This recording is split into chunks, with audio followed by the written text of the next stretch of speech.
الحمد لله نحمده ونستعينه ونستغفره ونؤمن به ونتوكل عليه ونعوذ بالله من شرور أنفسنا ومن سيئات أعمالنا من يهده الله فلا مضل له ومن يضلل فلا هادي له وأشهد أن لا إله إلا الله وحده لا شريك له وأشهد أن سيدنا وسندنا ونبينا ومولانا محمدا عبده ورسوله صلى الله تعالى عليه وعلى آله وأصحابه وبارك وسلم تسليما كثيرا أما بعد فأعوذ بالله من الشيطان الرجيم بسم الله الرحمن الرحيم ولله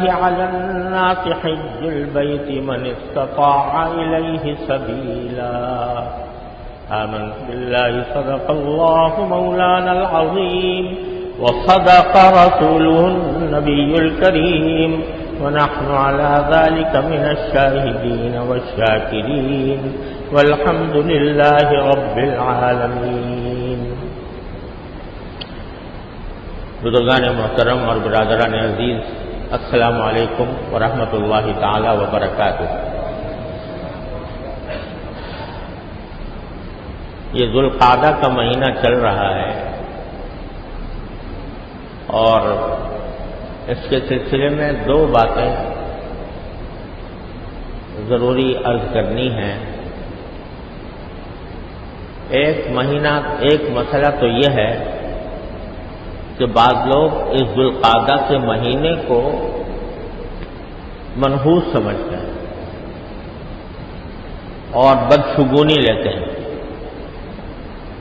پہلے زمانے میں ہندوستان کے اندر تو یہ بات بہت زیادہ پھیلی ہوئی تھی اور اس کو خالی کا مہینہ کہا جاتا تھا.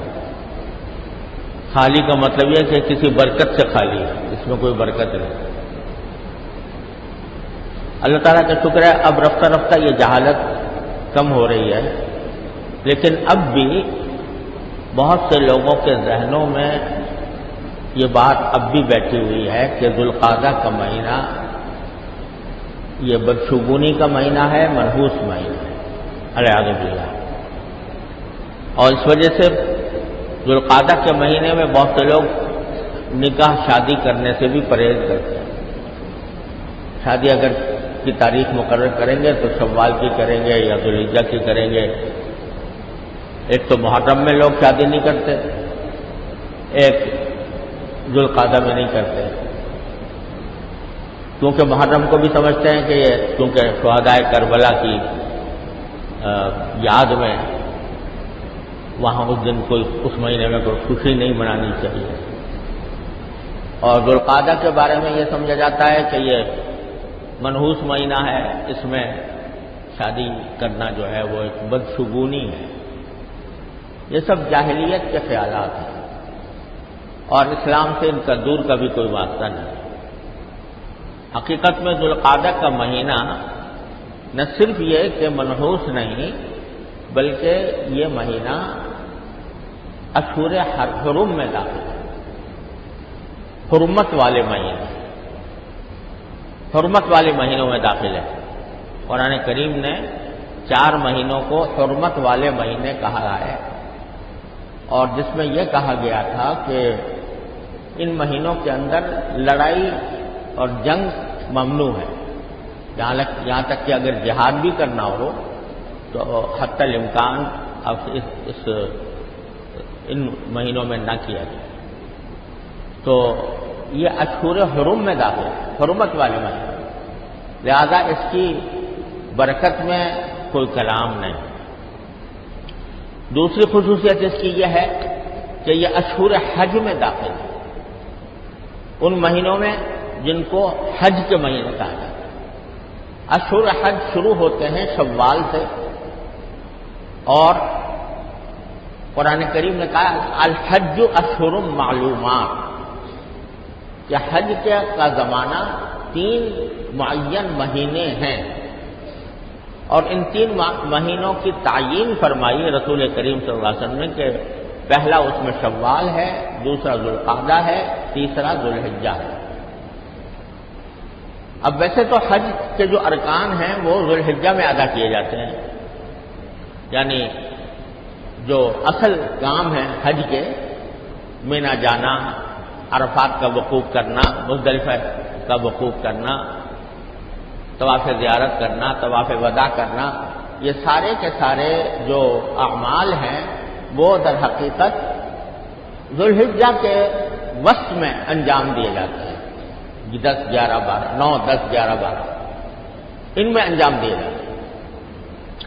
تو اس لیے حج کا اصل زمانہ تو وہ ہے، لیکن ان 3 مہینوں کو اشہر حج اس لیے کہا گیا کہ اگر کوئی شخص احرام باندھتا ہے حج کا تو وہ شوال سے باندھ سکتا ہے۔ کوئی شخص اگر حج کو جانا چاہتا ہے تو شوال کی عید کے دن گزرنے کے بعد وہ احرام باندھ سکتا ہے کسی بھی وقت حج کے لیے، وہ حج تمتع کر رہا ہو، قران کر رہا ہو یا افراد کر رہا ہو، شوال سے وہ احرام باندھ سکتا ہے۔ اب جا کر وہاں احرام کھول دے اور پھر حج ادا کرے، تمتع کرے، یا باقی رہے احرام کے اوپر، قران کرے اور افراد کرے اور ذوالحجہ کے دن تک وہ احرام میں رہے۔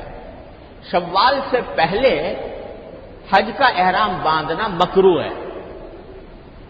وہ مکروہ ہے کہ کوئی آدمی رمضان سے احرام باندھ کے چلا جائے، لیکن اگر شوال سے شروع کرے گا تو یہ شریعت کے مطابق ہوگا۔ اب کوئی شوال سے کرے، کوئی ذوالقعدہ سے کرے، کوئی ذوالحجہ سے کرے، یہ سب طریقے جائز ہیں۔ تو اس واسطے ان کو اشہر حج کہا جاتا ہے، اور رسول کریم صلی اللہ علیہ وسلم نے فرمایا کہ اشہر حج شوال ہے، ذوالقعدہ ہے، ذوالحجہ ہے۔ چنانچہ الحمدللہ اس وقت بھی ماشاءاللہ حجاج کے قافلے روانہ ہونے شروع ہو گئے ہیں، اور اللہ تبارک و تعالیٰ کے گھر پر حاضری دے رہے ہیں، حج کی سعادت حاصل کر رہے ہیں۔ اللہ تبارک و تعالیٰ ان کو اپنی رضا کے مطابق حج ادا کرنے کی توفیق عطا فرمائے، ان کے حج کو قبول فرمائے، مبرور فرمائے۔ اور بہت سے ایسے ہیں جو ابھی تک حج نہیں کر پائے، بہت سے ایسے ہیں جو ابھی جانے والے ہیں، اللہ تعالیٰ ان کے سفر کو آسان کرے، مبارک فرمائے۔ بہت سے ایسے ہیں کہ جو حج کے زمانہ گزر رہا ہے، شوال کے اور ذوالقعدہ ذوالحجہ گزر رہے ہیں، اور کبھی خیال بھی نہیں آتا کہ مجھے حج پہ جانا چاہیے۔ یہی آیت جو میں نے آپ کے سامنے ابھی تلاوت کی ہے، اس میں اللہ تبارک و تعالیٰ نے فرمایا کہ اللہ تعالیٰ کا تمام انسانوں پر یہ حق ہے، یہ لفظ ہیں کہ سارے انسانوں پر اللہ کا یہ حق ہے کہ جو شخص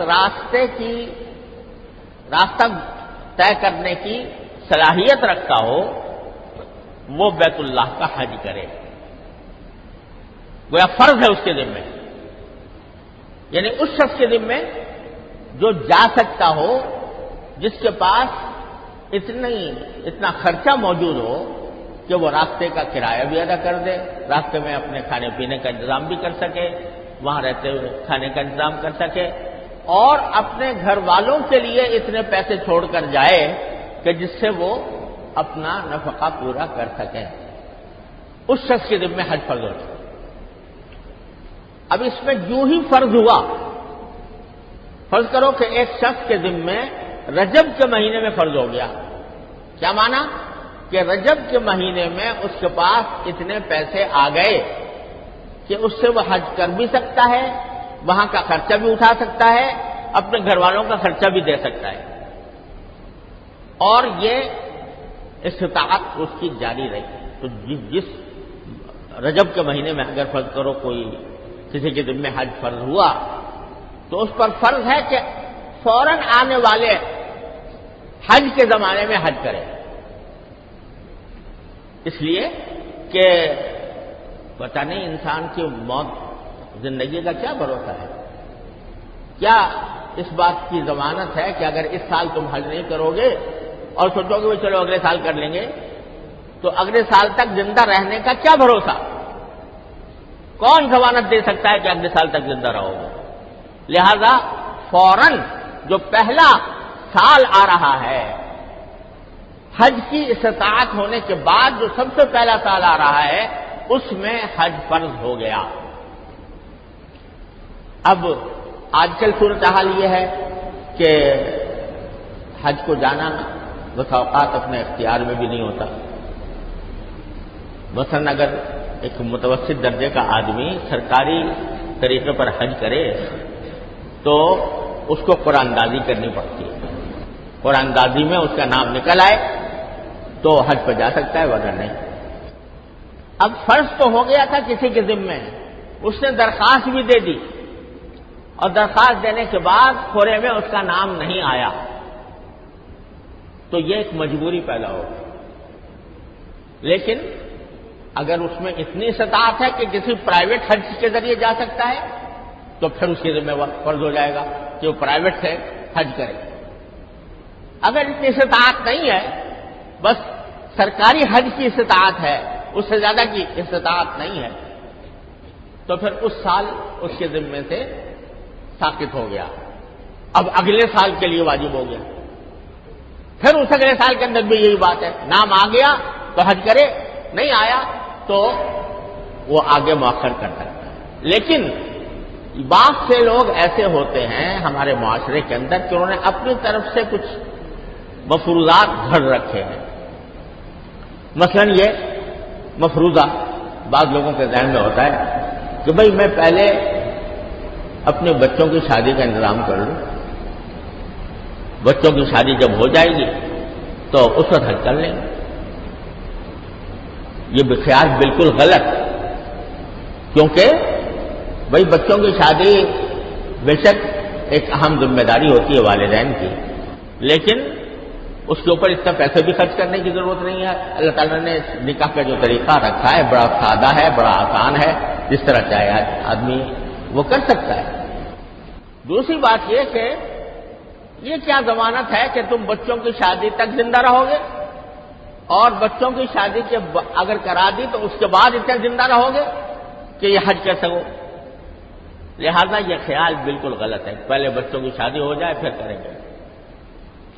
بعض نادانوں کے ذہن میں یہ بات رہتی ہے کہ بھئی حج تو جوانوں کا کام ہے، نہیں ہے، بوڑھوں کا کام ہے۔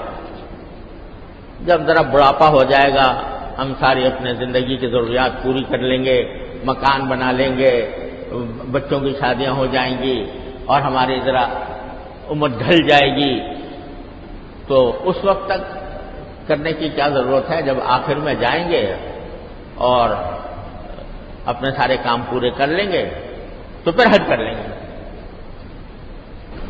یہ خیال بھی بالکل باطل خیال ہے، اس کی کوئی اصلیت نہیں۔ اس لیے اول تو وہی بات جو میں نے عرض کیا کہ بھئی کون اس دنیا میں گارنٹی لے کر آیا ہے کہ کب تک زندہ رہے گا؟ اور دوسری بات یہ کہ اصل میں حج جو ہے وہ جوانی ہی کی عبادت ہے۔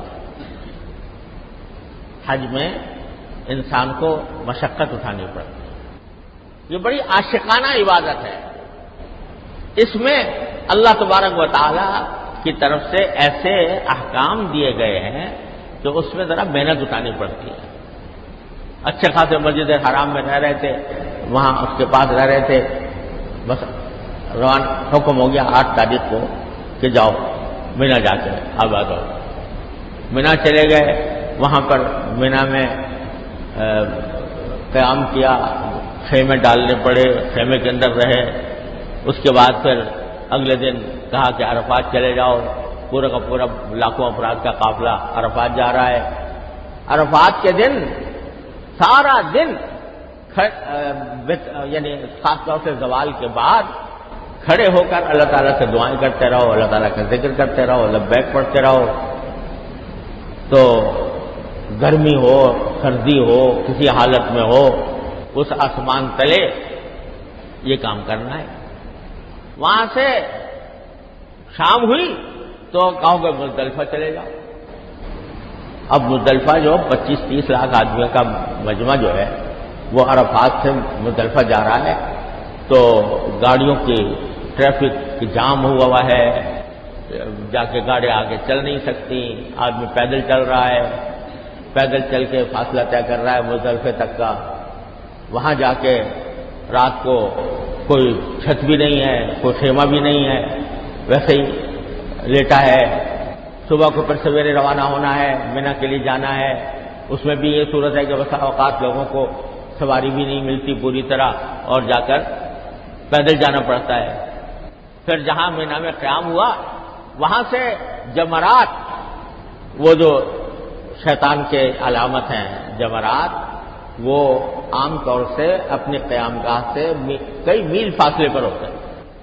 روزانہ وہاں تک جانا، وہاں سے واپس آنا، اس کی کوئی سواری بھی نہیں ہے، پیدل جائے اور جا کر وہ تو سارے کام یہ مشقت کے کام، محنت کے کام ہیں۔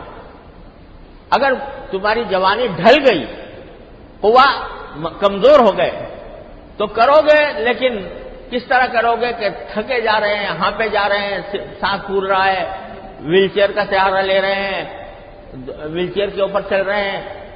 اور اگر جوان ہو، قوت والا ہو، تو وہ بڑے جوش و خروش کے ساتھ اور بڑی قوت کے ساتھ یہ سارے کام انجام دے سکتا ہے۔ لہذا یہ کہنا کہ بھئی یہ بڑھاپے میں جا کے کریں گے، ابھی جوانی میں کیا ہے، یہ بہت بڑا بہت غلط خیال ہے۔ تو لہذا یہ زمانہ حج کا ہے، اس لیے میں یہ بات عرض کر رہا ہوں کہ جن حضرات نے ابھی تک حج کو جانے کی کوشش نہیں کی اور وہ استطاعت رکھتے ہیں جانے کی، ان کے ذمہ فرض ہے کہ وہ اب جلد از جلد حج ادا کرنے کی کوشش کریں۔ ایک بڑی سخت وعید ہے جو نبی کریم سرور دو عالم صلی اللہ علیہ وسلم نے ارشاد فرمائی کہ اگر کوئی شخص جس کے ذمہ حج فرض ہو گیا، یعنی اس میں استطاعت پیدا ہو گئی، اور وہ حج نہ کرے اور اس حالت میں مر جائے، تو اللہ تعالیٰ کو کوئی پرواہ نہیں ہے کہ وہ یہودی بن کے مرے یا نصرانی بن کے مرے۔ الیاذ باللہ، اللہ میاں کو کوئی پرواہ نہیں ہے تمہاری کہ تم یہودی ہو کے مر رہے ہو یا نصرانی ہو کے مر رہے ہو، کیونکہ تم نے جب تمہارے ذمہ فرض ہو گیا تھا اس فریضے کے ادائیگی کے لیے اپنی کوئی کوشش نہیں کی۔ تو اس لیے ایسے تمام حضرات سے جنہوں نے ابھی تک فریضہ حج ادا نہیں کیا، یہ درخواست ہے کہ وہ اگر اس کی استطاعت رکھتے ہیں کہ پرائیویٹ حج کریں تو اب بھی موقع ہے، پرائیویٹ حج اب بھی ہو سکتا ہے، کسی بھی جو حج کے آپریٹرز ہیں ان میں سے کسی کے ذریعے آج بھی حج ہو سکتا ہے۔ اگر کسی میں استطاعت نہیں ہے تو فرض ہے کہ اگلی مرتبہ وہ قرآن اندازی میں اپنا نام، اپنی درخواست داخل کرے۔ اور بھائی یہ حج ایسی چیز ہے کہ ہمارا تجربہ یہ ہے، اور میں اپنا ہی نہیں بے شمار لوگوں کا تجربہ یہ ہے کہ حج پر پیسے خرچ کرنے سے کوئی آدمی فقیر نہیں ہوتا۔ حج پر پیسہ خرچ کرنے سے اس کی معاشی حالت پر کوئی برا اثر نہیں پڑتا، بلکہ اور زیادہ وسعت پیدا ہوتی ہے۔ اور حدیث میں یہ الفاظ آتے ہیں کہ من حج فلم یرفث ولم یفسق رجع کیوم ولدتہ امہ، او کما قال صلی اللہ علیہ وسلم۔ جو شخص حج کرے اور اس میں فحش کام کوئی نہ کرے اور اس میں کوئی گناہ کا کام نہ کرے، تو واپس اس طرح آئے گا جیسے کہ آج ماں کے پیٹ سے پیدا ہوا، یعنی گناہوں سے پاک۔ اتنی بڑی فضیلت اللہ تعالیٰ نے حج کی آج بتائی۔ تو یہ حج فرض ہر انسان کا ذاتی فریضہ ہے، اس کو اہتمام کے ساتھ کرنا چاہیے۔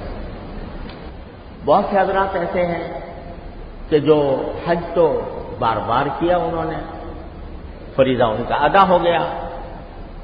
اسلام نے صرف ایک مرتبہ زندگی میں حج فرض کیا ہے، ایک سے زیادہ نہیں. لیکن یہ کہا ہے کہ جو شخص اگر نفلی طور پر حج کر سکے تو جتنا حج کرے اتنا بہتر ہے.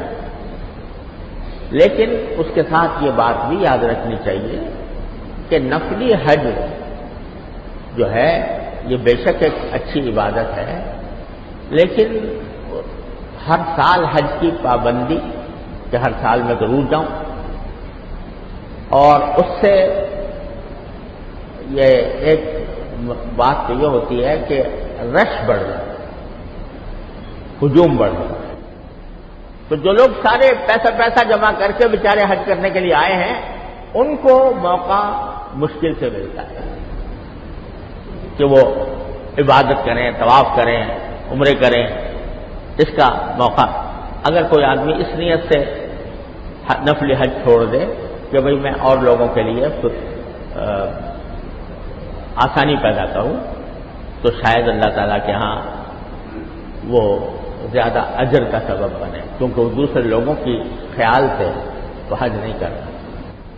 اور ایک اور پہلو یہ ہے کہ جس معاشرے میں لوگ بھوکے مر رہے ہوں، جہاں پر ایک ایک روٹی کے محتاج ہوں، فقر و افلاس پھیلا ہوا ہو، تو وہاں پر اگر ہر سال حج کرنے والے جو ہر سال نفلی حج کرتے ہیں اگر یہ کام کریں کہ جتنے پیسے وہ حجی نفل پر خرچ کر رہے تھے وہ غریبوں کو کھانا کھلانے پر خرچ کر دیں، غریبوں کے فائدے کا کوئی فائدہ پہنچا دیں، ان کا جتنا اب آج کل جو ہے حج 5 لاکھ سے تو کم کا تصور نہیں ہے میرا خیال میں، اور اگر پرائیویٹ آدمی حج کرے تو 12 لاکھ 14 لاکھ 20 لاکھ تک جا رہے ہیں.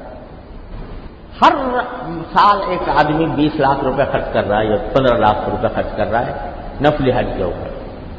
اگر وہ یہ پیسے نفلی حج کے پیسے وہ اپنے معاشرے کے نادار افراد پر خرچ کریں، کسی بیمار کا علاج پر خرچ کر دے، کسی بے گھر کے لیے گھر دلوا دے، کسی اور اس رقم میں ہو سکتا ہے کہ ایک آدمی بے گھر ہے اس کو گھر دلوا دے، اور ایک آدمی علاج کے لیے ترس رہا ہے اس کے پاس پیسے نہیں ہیں آپ اس کا علاج کروا دیتے ہو، یا ایک شخص بھوکوں مر رہا ہے آپ اس کے لیے کوئی روزگار کا اہتمام کر دیتے ہو.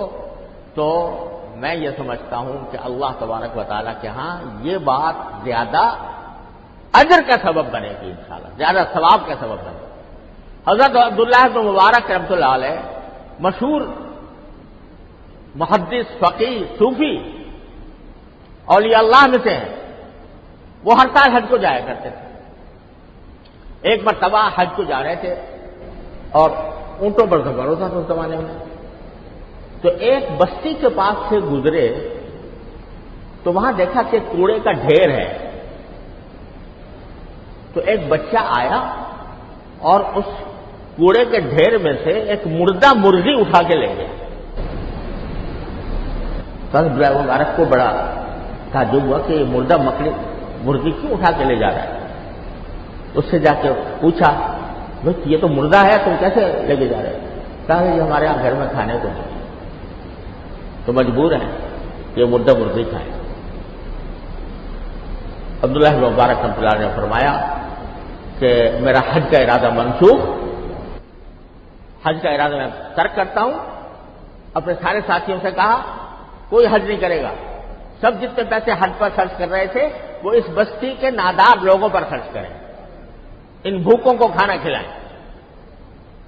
یہ مردار مرغی کھانے پر مجبور ہو رہے ہیں اور تم نفلی حج کے لیے جا رہے ہو. لہذا حضرت نے سارا اپنا جو خرچہ تھا وہ ان کے اوپر خرچ کر دیا. ایک طرف حج کی فرضیت کی اتنی اہمیت ہے، نفلی حج کا بھی بڑا ثواب ہے، لیکن نفلی حج اگر کوئی شخص نفلی حج کے بار بار ہر سال کرنے کے بجائے وہ اگر اپنی اتنی رقم وہ غریب لوگوں کے لیے ان کے فائدے کے لیے خرچ کرنے کا اہتمام کر لے تو آپ سوچو کہ کتنے غریبوں کا فائدہ ہو جائے گا اور کتنا معاشرے سے یہ مفلسی دور ہوگی. تو ان سب باتوں کو توازن کے ساتھ، بیلنس کے ساتھ لے کر چلنے کی ضرورت ہے، اور یہی شریعت کا تقاضا ہے۔ شریعت کا تقاضا یہ ہے، اسلام کا مطالبہ یہ ہے کہ آدمی ہر چیز کو اس کے مقام پر رکھے۔ بعض لوگ فرض حج کے بارے میں بھی یہ کہہ دیتے ہیں الیاذ باللہ کہ بھائی پورے عالم اسلام کے اتنے سارے آدمی حج کرنے جاتے ہیں، اربوں روپیہ خرچ ہوتا ہے، یہ اربوں روپیہ اگر سارے عالم اسلام کے لوگوں کے اوپر خرچ کیا جائے تو ان کی غربت دور ہو جائے۔ وہ فرض حج کے بارے میں یہ کہتے ہیں۔ اب یہ انتہا پسندی ہے کہ ارے بھائی یہ اللہ تعالیٰ کا کیا ہوا فریضہ ہے، جب زندگی میں ایک بار حج کرنا اللہ تعالیٰ نے فرض کر دیا تو اب تم اس کو کسی اور صورت میں ڈھالنے کی کوشش کرو، یہ شریعت کے خلاف ہوگا۔ اور حج کے ذریعے نہ جانے اللہ تعالیٰ کتنے لوگوں کی روزی اس سے وابستہ ہے، حج سے۔ حج جو کرتے ہیں تو وہ تو کرتے ہیں، خرچہ کس پہ کر رہے ہیں؟ ان پہ کر رہے ہیں جو سامان بیچ رہے ہیں، ان سے خریداری کر رہے ہیں وغیرہ وغیرہ، ان کی روزی ان سے وابستہ ہے۔ تو اس واسطے ایک مرتبہ حج کرنے کے بارے میں یہ بات کہنا تو غلط ہے، لیکن نفلی حج کے بارے میں یہ بات صحیح ہے کہ اس میں اگر آدمی ایسے معاشرے میں رہ رہا ہے جہاں پر فقر و فاقہ پھیلا ہوا ہے تو نفلی حج بکثرت کرنے کے بجائے اگر وہ اس فقر و فاقے کو دور کرنے کی کوشش کرے تو انشاءاللہ اس کا اجر اللہ تعالیٰ کے یہاں زیادہ ہوگا۔ اللہ تعالیٰ ہم سب کو اس توازن کے ساتھ اللہ تعالیٰ کے فریضے کی ادائیگی کی توفیق عطا فرمائے۔ وآخر دعوانا الحمدللہ۔